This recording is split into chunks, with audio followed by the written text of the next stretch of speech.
விடிய காலம் கொஞ்சம் கொஞ்சம் அரிசி கொடுத்தாலே போதும். ஒவ்வொரு குத்து வைக்கணும், ரொம்ப வச்சிடக்கூடாது. அதேமாதிரி அரிசி கொடுத்துட்டு தண்ணி எதுவும் வைக்கக்கூடாது. மெயினான காரியம் அதுதான்.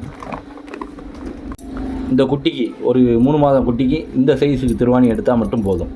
ரொம்ப பெரிய திருவாணி போடணும்னா கழுத்து தொங்கிட்டு இறங்கும். இந்த மாதிரி கயிறில் போடுறது கொஞ்சம் தவிர்த்துக்கோங்க. கொஞ்சம் சின்ன கயிறுலேயே போடுங்க. அப்போ தான் குட்டிக்கு கொஞ்சம் தோதுவாக இருக்கும். இந்த திருவாணி போட்டிங்கன்னா கொஞ்சம் வெயிட் இருக்கும், ஒன்றும் பிரச்சனை கிடையாது. இருக்கிறத வச்சு போடுங்க. நம்மகிட்ட இப்போ இருக்கிறது பார்த்திங்கன்னா 3 மாத குட்டி. நம்ம முன்னாடி வாங்கினது பார்த்திங்கன்னா 1 மாதத்துக்கு முன்னாடியே வாங்கிட்டோம். 1 மாதம் வீட்டிலே வளர்த்துருக்கோம். 1 மாதம் வளர்த்தது பார்த்திங்கன்னா உங்களுக்கு கெட்டி போடாமல் தான் வளர்த்தோம். இப்போ சேட்டை ஓவராக இருக்கிறதுனால கெட்டி போட போகிறோம். இதே மாதிரி உங்களுக்கும் குட்டி வளர்க்கணும்னு ஆசையாக இருந்தால் எப்படி வளர்க்கலாம், எங்கே வளர்க்கலாம் அப்படிங்கிறத அடுத்த வீடியோவில் பார்ப்போம்.